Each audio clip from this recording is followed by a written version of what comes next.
Bonjour à tous et à toutes et bienvenue au Paris-Saclay Summit pour cette nouvelle table ronde. Alors, ça tombe bien parce qu'on vient de plonger en profondeur dans les océans pour découvrir les trésors que les océans recèlent. Et avec vous, on va essayer de faire un peu attention à ces océans qui couvrent plus de 70% de notre planète et jouent un rôle absolument essentiel dans l'équilibre climatique, la biodiversité et la régulation du CO2. Pourtant, on le sait tous, ils sont aujourd'hui menacés par la pollution aux nanoplastiques, l'effondrement des écosystèmes marins et évidemment les effets du réchauffement climatique. Face à ces défis, la science apparaît comme une boussole pour mieux comprendre, anticiper et proposer des solutions. Pour nous éclairer sur le sujet, Philippe Ruffin, vous êtes PDG de Bluefine, une société qui travaille sur des solutions pour décarboner les océans. Romain Charodeau, vous êtes directeur du partenariat et du transfert pour l'innovation de l'Ifremer. Elisabeth Cruz da Silva, vous êtes chercheuse en biotechnologie pour l'Ifremer à la tête du projet Nanotrap. Et Laura Huguenin, vous êtes docteure en océanographie chimique et biologique, cofondatrice de COSMA. Et vous êtes tous interrogés par Erwan Seznek, journaliste au Point. Bonjour à tous. Je vais tout de suite passer la parole à Romain qui va nous exposer les grands enjeux de cette table ronde. C'est à toi. Merci, bonjour à tous. Effectivement, ça a été dit, l'océan est au cœur d'un certain nombre d'enjeux, mais c'est avant tout, même si on est ici à Paris-Saclay, on est assez loin de l'océan, mais on est concerné par cet océan au quotidien. On est concerné parce que cet océan, il nous permet de respirer. Il faut comprendre que la moitié de l'oxygène qui est produit vient des océans. L'océan, il nous permet aujourd'hui de ne pas avoir trop chaud. Il absorbe une grande partie 90% de la chaleur qui est produite par l'activité anthropique. Il y a des enjeux aussi associés au carbone, il y a des enjeux associés à la chaleur. Donc il est là pour nous aider, il est là aussi pour nous rendre des services. Par exemple, quand on parle de nos téléphones, je vois un téléphone ici sur la table, ce téléphone, il a certainement traversé les océans avant d'arriver ici. 90% des marchandises sont transportées par les océans. Les datas qui arrivent sur ce téléphone passent aussi par tous ces câbles-là. Donc on voit que l'océan nous apporte un grand nombre de services. En nous apportant ces services-là, il assume une partie de l'activité et du coup, ça a aussi une dégradation pour l'océan. La dégradation, ça a été dit, c'est des dégradations liées au climat, liées au déclin de la biodiversité, liées aux pollutions qui sont engendrées par nos activités. Un point sur la connaissance qu'on a de l'océan. Je pense que c'est aussi important d'insister sur cet aspect-là. La connaissance, elle est récente. Ce n'est pas une science qui est très ancienne, donc on a encore énormément de choses à découvrir. Pour donner deux exemples, je pense sur la biodiversité, on connaît à peu près 230 000 espèces de biodiversité marine, et on estime la biodiversité à 1 million. Donc on a encore un énorme travail de connaissances à avoir sur cette biodiversité. Également sur la cartographie, on voit souvent ces cartes qui sont affichées par exemple sur Google. En fait, finalement, on a 75% des fonds marins qui sont mal cartographiés. Mal cartographiés, ça veut dire avec des mailles de moins de 100 mètres par 100 mètres. Donc on a un énorme travail de connaissances pour cet océan qui recouvre, quand ça a été dit, 70% de la planète. Donc c'est majeur pour la planète bleue. Et par rapport à ces enjeux, c'est ce qu'on voulait aussi introduire, c'est que la science, elle est là pour comprendre, apporter une connaissance, mais aussi développer des solutions. Et c'est pour ça qu'on a voulu aussi parler des différentes solutions issues des travaux de recherche qu'on peut avoir et de l'accompagnement de ces différents entrepreneurs. Je vais passer la parole à nos entrepreneurs. Il y aura des questions à la fin. Comme on est en petit comité, si vous voulez prendre la parole sans attendre les questions à la fin, il n'y a pas de souci pour le faire.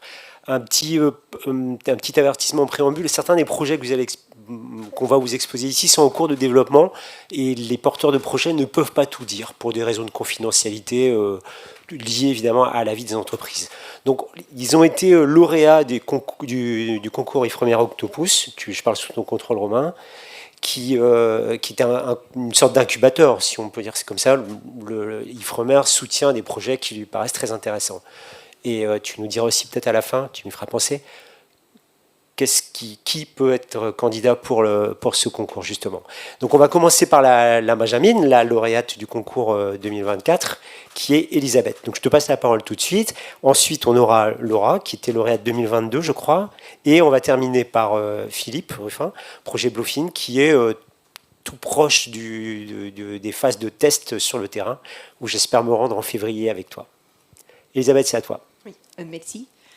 Avec mon partenaire David Gerson, nous portons le projet Nanotrap, qui essaie d'apporter des solutions contre la pollution des nanoplastiques.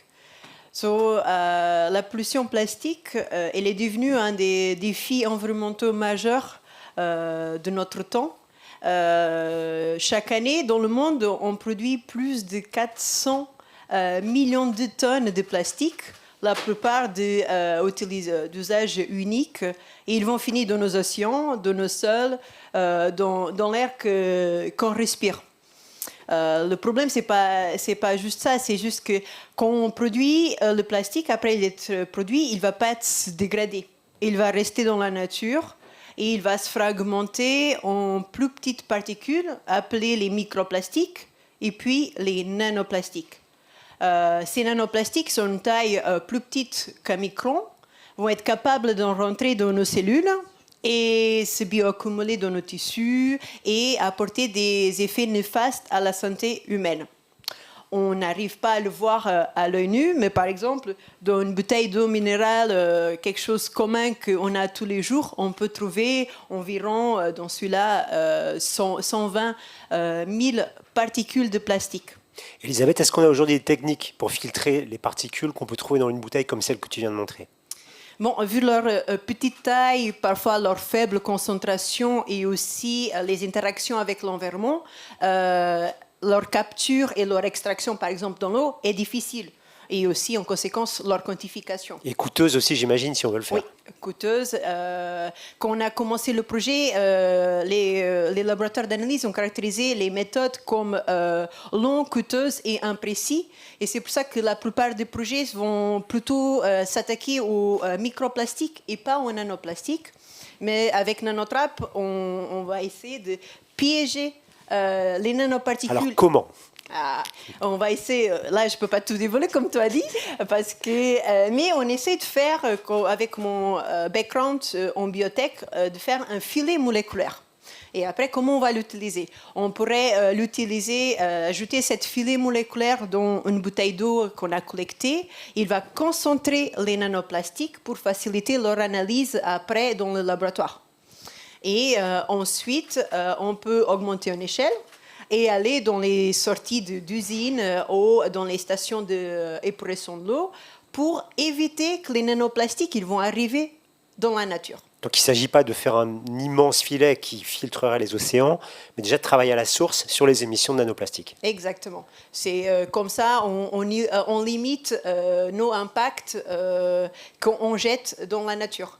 Mais comme tu as dit, là, Nanotrap, c'est un projet qui est au tout début, les premiers états de développement. Mais c'est un projet quand même deep tech au risque. Et nous, on pense que c'est l'innovation, c'est la science qui va répondre à ces défis qu'on peut dire presque impossibles, invisibles qu'on voit. Et on a besoin que les gens ils nous donnent le support. Et c'est ça que c'est le concours Octopus et tout le soutien des femmes qui nous permet de faire cette lutte contre un jeu sociétal que c'est la pollution de nos plastiques. Oui, tu es hébergé dans les locaux l'Ifremer à Nantes. Oui, exactement. Et alors, je ne vais pas tout dévoiler, mais les compétences que vous utilisez relèvent de la biologie, de la chimie des matériaux, de quel type de savoir-faire en fait pour aboutir à ce filet moléculaire? J'ai caractérisé plutôt de la biotech, mais aussi je suis hébergée dans un laboratoire qui a les compétences plutôt en chimie de molécules, qui vont m'apporter aussi un soutien que j'ai besoin. Et je dirais même que la science et l'innovation, on ne le fait pas toute seule, on le fait en collaboration et je pense que ça, c'est vachement important. Dernière question, il y a d'autres équipes dans le monde qui travaillent sur des projets similaires ou c'est vraiment une voie que vous explorez seul?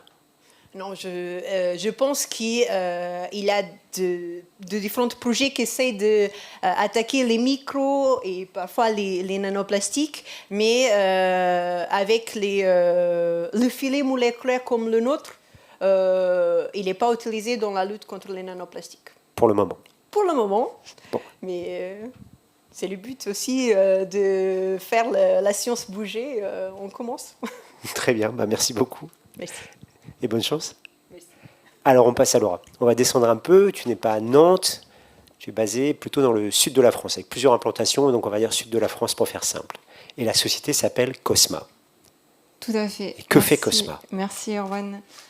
Alors Cosma, c'est donc une start-up qui a gagné le concours Innovation Octopus en 2022. On développe une solution innovante qui combine à la fois le déploiement de drones autonomes sous-marins, donc c'est des drones qui vont être non câblés, pas comme des ROV, et l'intelligence artificielle. Et la solution qu'on développe, c'est de la cartographie sous-marine à grande échelle, donc sur plusieurs hectares, voire à terme kilomètres carrés, géolocalisée. Donc on va avoir un positionnement centimétrique en fond de mer qui nous permet de revenir plusieurs fois sur le même site et pouvoir faire un suivi sur du long terme. Et pour avoir une résolution, comme je disais, au centimètre. Donc on va pouvoir zoomer sur des photos pour, voilà, comme vous pouvez voir ici sur les images, voire des fois même au gravillon. On est parti, nous, d'un constat assez simple, c'est que les acquisitions de données en fond de mer aujourd'hui, elles sont très longues, coûteuses, et répondent pas vraiment, enfin pas assez, aux besoins croissants de l'énergie offshore, de la recherche scientifique et de la préservation des milieux marins. Est-ce que tu peux nous dire comment on fait aujourd'hui, en fait, schématiquement? Avec les drones ? Non. La technologie, les méthodes tout à employées coûteuses et longues. Oui.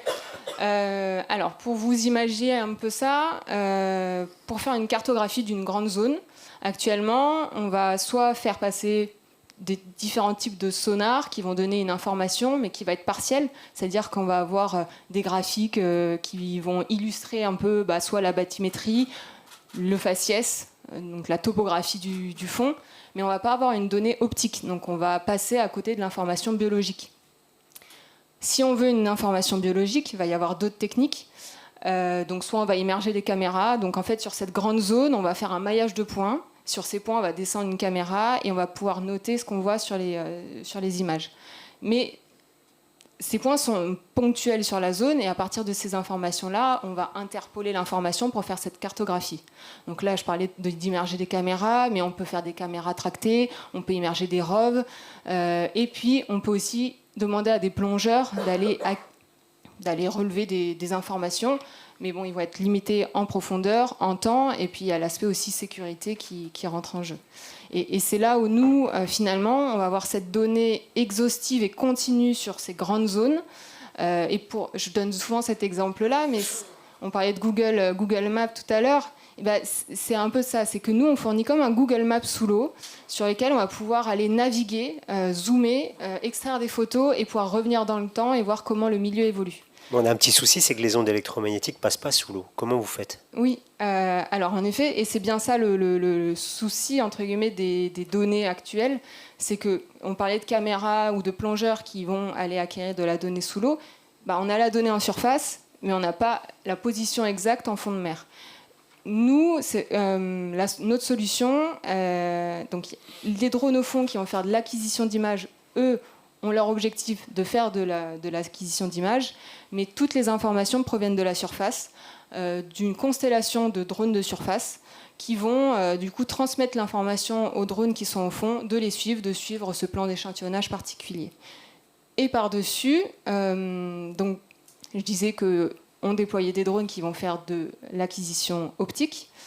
Sous l'eau, voilà. Sous l'eau, tout à fait, qui vont suivre le fond, voilà, à une certaine distance en fonction de la turbidité.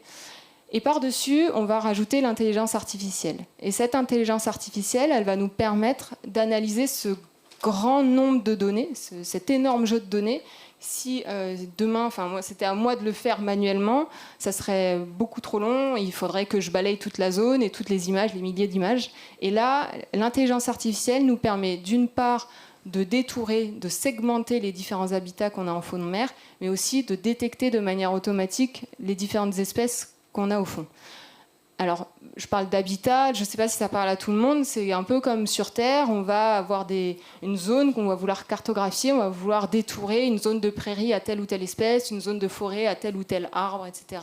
Au fond de mer, c'est exactement la même chose. On va détourer des zones de roches, de sable, où on va leur attribuer après des espèces particulières ou caractéristiques. Qui a besoin de ces données?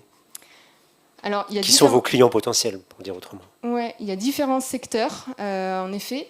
Il y a donc déjà la recherche, tout ce qui est aussi gestion des espaces naturels protégés, donc les aires marines protégées, qui vont avoir besoin de connaissances sur ces milieux pour bien adapter les plans de gestion sur ces milieux-là. Après, il va y avoir toute l'exploitation, enfin plutôt les énergies marines renouvelables, donc le développement des infrastructures en mer, où avant de pouvoir mettre en place ces infrastructures, il y a besoin d'informations sur le milieu, de savoir qu'est-ce qu'il y a, où est-ce qu'on peut positionner ces infrastructures pour minimiser l'impact de ces infrastructures. Et après, ça va être aussi du suivi et de la détection d'infrastructures en mer ou d'objets. Donc, typiquement, il va y avoir une canalisation, on va vouloir savoir comment elle évolue dans le temps, et on va pouvoir faire un suivi comme ça régulier de ces infrastructures. Vous pouvez traiter quelle surface aujourd'hui en 24 heures, ou en une semaine, ou en une journée? Ouais, c'est une bonne question. Alors, ce que je vais vous dire aujourd'hui, c'est pas forcément ce qui va être fait demain, parce qu'en fait, on est en constante évolution. Et alors, si on fait entre, on va dire, 1 et 2 hectares par jour en fonction des conditions, et pour vous imaginer un peu ça, on fait un peu plus de 10 piscines olympiques par jour et plus de 2 terrains de foot. Voilà. C'est un peu imagé. Alors justement, tout à l'heure, tu prenais la comparaison avec Google Maps. Si on prend les côtes françaises, quelle fraction des côtes françaises on connaît aujourd'hui? Je parle du fond, évidemment. Si on imagine une bande qui irait du littoral jusqu'à 4 ou 5 km au large, quel est notre degré de connaissance des fonds marins? Alors en effet, nous, on va se concentrer sur cette bande côtière, alors plutôt plateau continental qui va jusqu'à 300 mètres, parce que finalement... 300 mètres de profondeur. Oui, pardon.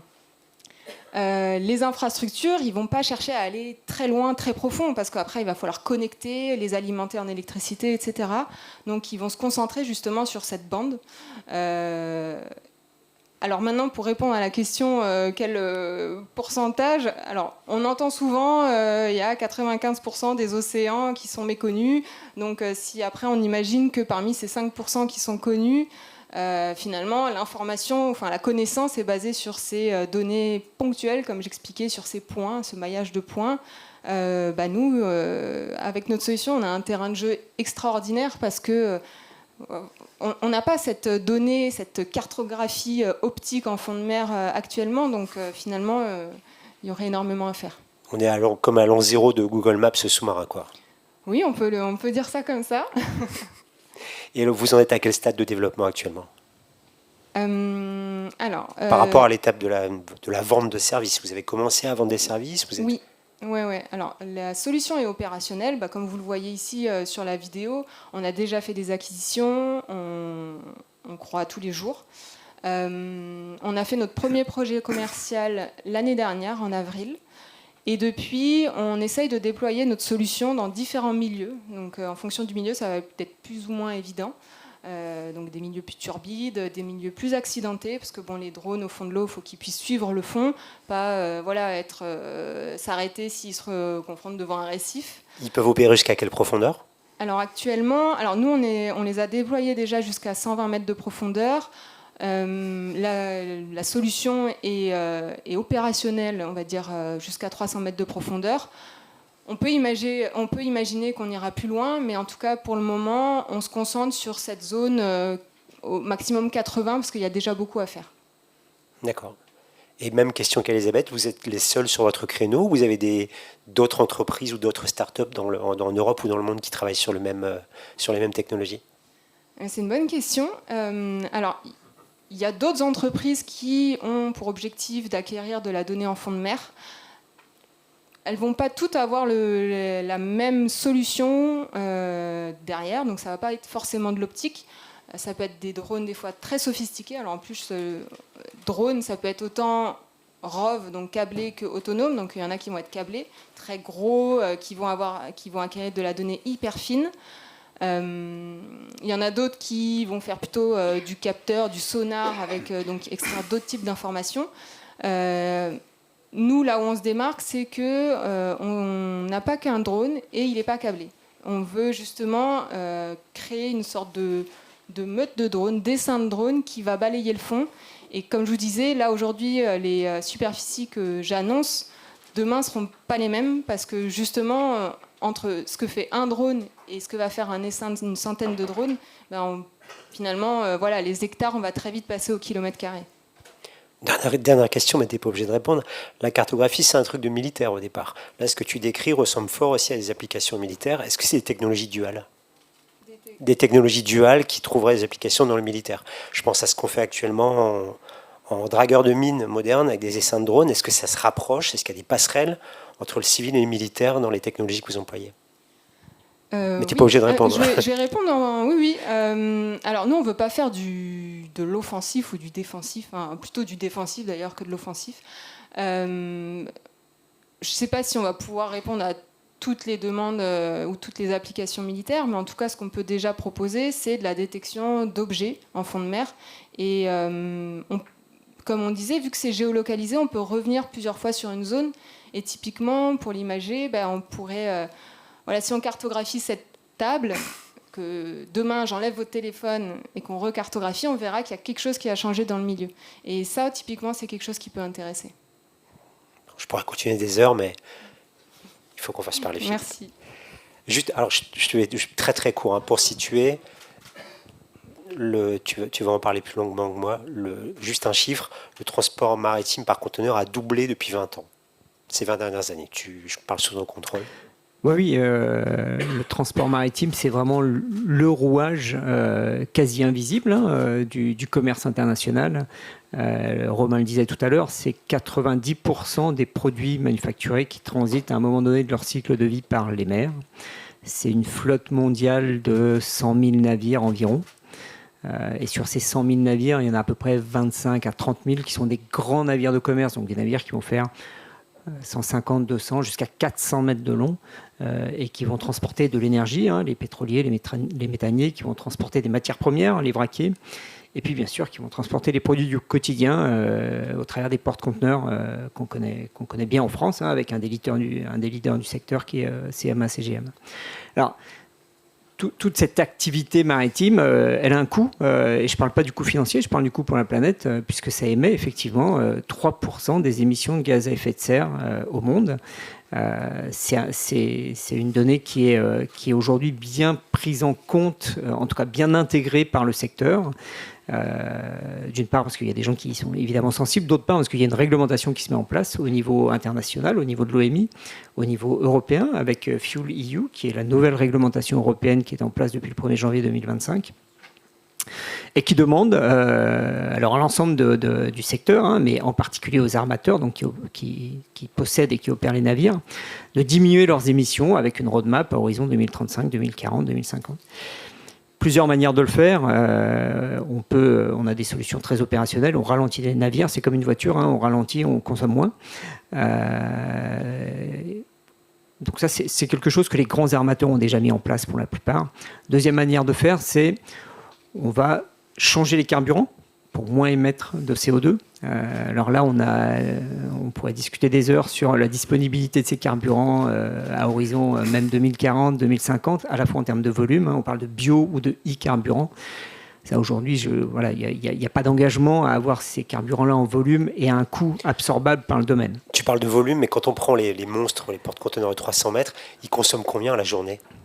Alors, ce type-là de navire, ça consomme ça va dépendre des motorisations, mais entre 50 et 100, voire plus, tonnes de fuel par jour. Par jour. 100 tonnes par jour. Ouais. On parle en termes de facture énergétique sur ces navires-là, on va parler en millions, voire en dizaines de millions par an par navire. Encore une fois, si on prend les grands armateurs, les Maersk, les CMA-CGM, c'est plusieurs centaines, c'est 600, 700 navires chacun. Donc la facture de carburant annuelle, elle est juste gigantesque. Et encore une fois, associée à la facture de CO2 pour la planète. Bon, qu'est-ce que vous allez faire pour tout ça alors ? Ce qu'on essaye de faire, nous, c'est ça. Donc, on développe avec Olivier Giusti, qui est mon associé, qui est le père fondateur de la technologie. On développe des systèmes de propulsion inspirés de la nage des baleines pour apporter une propulsion auxiliaire, au moins dans un premier temps, et donc pour diminuer la consommation de carburant du navire. Donc, on vient soulager la motorisation principale, et si on soulage la motorisation principale, on va consommer moins. Tu peux nous décrire le principe en quelques mots ? Le principe, il est relativement simple. On vient réutiliser l'énergie de la mer. Comme les voiles vont venir réutiliser l'énergie du vent, nous, on vient utiliser l'énergie des vagues, plus précisément l'énergie de la houle. Et c'est l'énergie de la houle qui est transmise au navire. Et cette énergie-là, ça s'appelle le tangage. Quand un navire tangue, en fait, il absorbe l'énergie de la houle. Et nous, ce qu'on vient récupérer, c'est ce tangage, donc ce mouvement de pilonnement de haut en bas, grâce donc à la structure blanche que vous voyez là, donc aux bras articulés, ce qu'on appelle nous les biellettes. On va venir décupler ce mouvement et on va venir en changer cette direction pour faire palmer la structure orange, donc le foil, à l'arrière, comme la palme d'un nageur, comme la nageoire d'une baleine, ni plus ni moins. Et ça va propulser le navire. Et de manière relativement conséquente, bien sûr, à chaque fois à l'échelle du navire.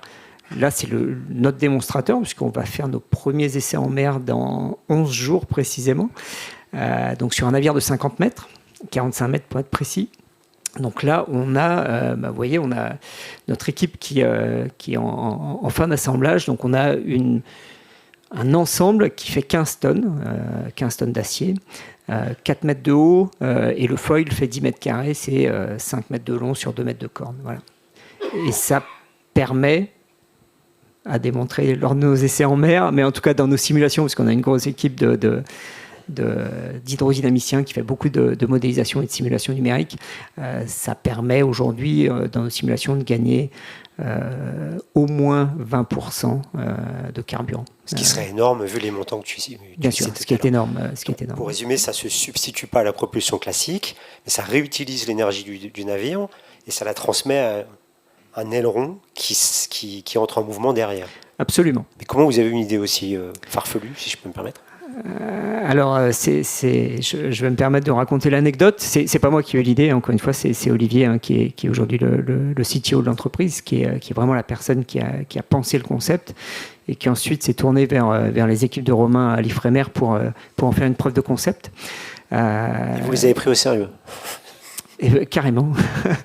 Et en fait, Olivier a lu une publication scientifique qui faisait état de cadavres de baleines qui remontaient à la houle, donc qui remontaient face à la houle, c'est-à-dire qui se déplaçaient avec une vitesse d'avance face à la houle.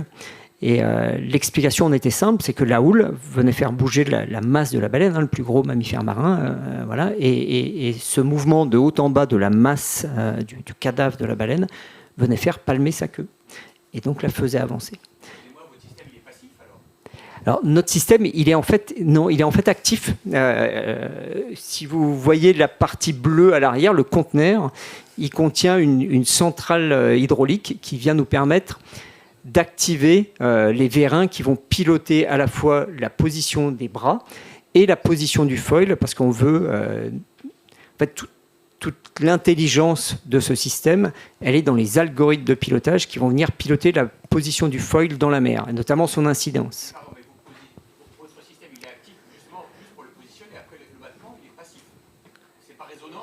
Le battement vient vraiment récupérer le mouvement du navire, absolument. Nous, ce qu'on vient, c'est piloter et encadrer le mouvement.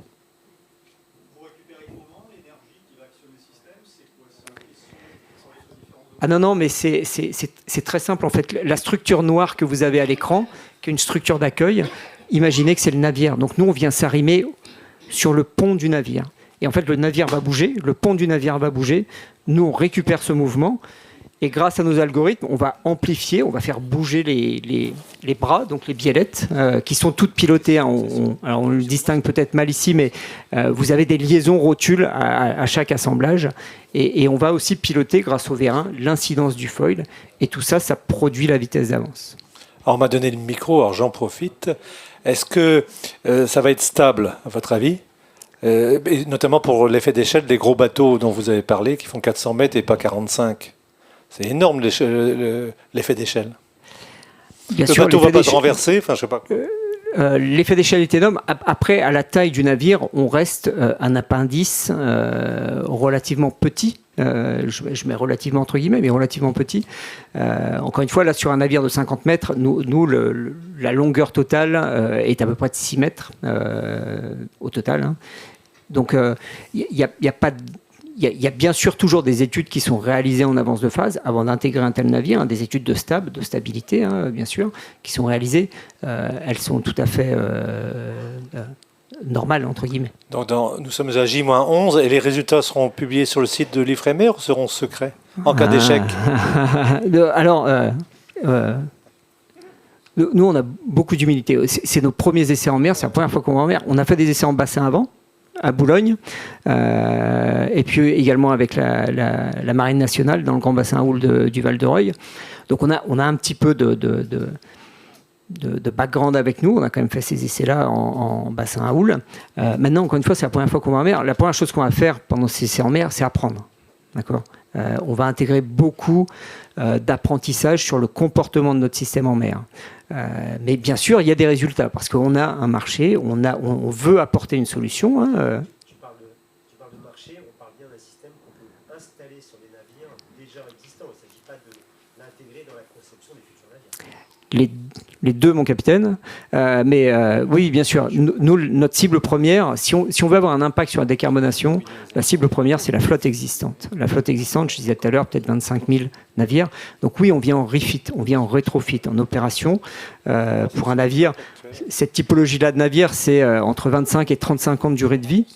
Un navire qui aurait 10 ans, il a encore au moins 15 ans de vie devant lui. Donc on vient le rétrofiter avec cet appendice et ça lui permet de gagner bon an, mal an.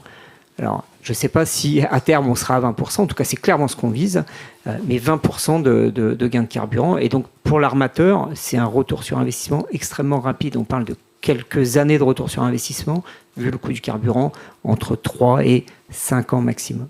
L'appendice pour un navire de 50 mètres fait quelle taille? Alors pour un navire de 50 mètres, c'est celui-là, d'accord ? À peu près 5 mètres sur... 5 mètres de large. Alors, il est légèrement sous-dimensionné. Voilà, on a eu... C'était un choix de design, mais c'est l'ordre de grandeur, c'est 10, 12, 14 mètres carrés sur un navire de cette taille. Sur un navire plus grand, si on reprend les échelles d'un 300 mètres, par exemple d'un méthanier de 300 mètres, un méthanier de 300 mètres, ça fait à peu près 25 mètres de large. Et ben voilà, il fera 25 ou 24 mètres de large sur une corde de peut-être 6 mètres. Quel matériau?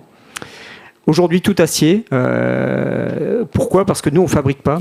Tout ça, c'est fabriqué par le tissu industriel qui existe encore en France, qui est le tissu industriel de la construction navale. Donc, on a des partenaires qui sont formidables parce qu'ils nous réalisent des pièces qui sont extrêmement dures à réaliser. Toutes ces pièces-là sont bien sûr profilées pour minimiser la traînée hydrodynamique.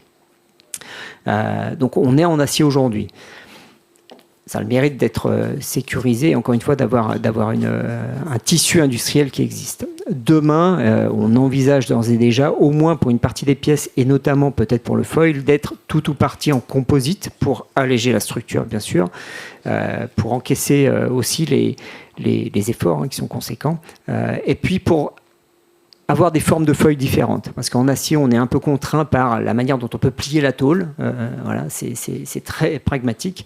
En composite, en moulant, ou même d'ailleurs sans mouler, on peut avoir des formes différentes qui sont des formes mieux optimisées. C'est-à-dire que la forme idéale, c'est pas le rectangle tel que vous l'avez ici. La forme idéale, ça se rapproche plus d'une ellipse. On peut envisager d'avoir des appendices qui allongent également. On peut envisager d'avoir un foil en plusieurs pièces, 2 ou 3 pièces, comme une aile d'avion. Hein. On se rapproche en termes de problématiques des ailes d'avion, bien sûr. Donc on peut envisager plein de choses, et c'est plus facile de les envisager en composite qu'en acier. Ouais. Merci beaucoup, c'est passionnant. Merci à vous. Bonjour, en fait j'ai une question pour l'une de vos participantes et un commentaire pour l'autre. La première, c'est pour les drones, pour la cartographie. Il On sait que les clatrates, c'est-à-dire les hydrates de méthane, leur limite supérieure, c'est 300 mètres au niveau du talus continental. Est-ce que votre technologie peut justement permettre de cartographier les clatrates du plateau, ce qui permettrait de quantifier le risque réel en cas de réchauffement de la mer et de relargage de méthane? Ça, c'est la première question. Et la remarque, c'est pour votre filet nanométrique. Avez-vous pensé à y intégrer des enzymes qui dégradent les nanoplastiques? Ça permettrait non seulement de piéger les nanoplastiques, mais de les dégrader en même temps. C'était mes deux questions. Merci. Merci pour votre... Oui, ça marche. Merci pour votre remarque. En effet, c'est typiquement le genre de choses qu'on souhaite faire et répondre à ce genre de questionnement. Là, vous parlez de aller jusqu'à 300 mètres de profondeur. C'est notre objectif, en effet. Alors, on y va step by step, étape par étape. Là, en effet, on fait des déploiements entre 80 et 120 mètres de profondeur. On aimerait aller jusque-là. Mais tout à fait, ça rentre dans nos objectifs finaux. Merci beaucoup à tous les 6 et vous pourrez poursuivre cette... Allez, vous aviez une remarque aussi, une question, pardon. Je réponds très vite. C'est une très bonne remarque. Je dirais que un des points les plus forts de cette filet moléculaire, c'est qu'il peut être servi comme plateforme. Oui, on peut le conjuguer avec plusieurs choses en incluant les enzymes qui peuvent dégrader alors les plastiques à la fin. Merci. Je voulais juste rajouter un point, c'est qu'on a vu des solutions par rapport aux enjeux de l'océan. On est sur Chose Science et il y a aussi toute la compréhension qu'on apporte qui nous permet aussi de prendre des décisions qui peuvent être des décisions politiques et des décisions de citoyens, de qu'est-ce qu'il faut faire aussi par rapport aux enjeux de l'océan. Donc on n'est pas que dans du technosolutionnisme, mais en tout cas la science, elle est clé à la fois dans nos comportements, dans nos décisions politiques et pour apporter des solutions qui vont amortir les chocs, mais qui ne vont pas éviter tous les chocs qu'on pourrait avoir par rapport à ces questions de climat et de biodiversité. Donc je voulais juste rajouter ce point-là. Et en tout cas, on est hyper content de pouvoir accompagner tous ces projets sur des compétences très différentes. Et le concours auquel ils ont participé, il est tous les ans. Donc s'il y a des gens qui veulent apporter des solutions et des entrepreneurs qui viennent dans les laboratoires, c'est hyper enrichissant pour nos laboratoires. Et c'est hyper enrichissant aussi pour les entrepreneurs qui aussi travaillent avec les experts de leur domaine pour les aider à développer ces solutions-là. Eh bien, l'appel est lancé, c'est très clair. Appel à candidater. Merci beaucoup. Merci à tous les 6.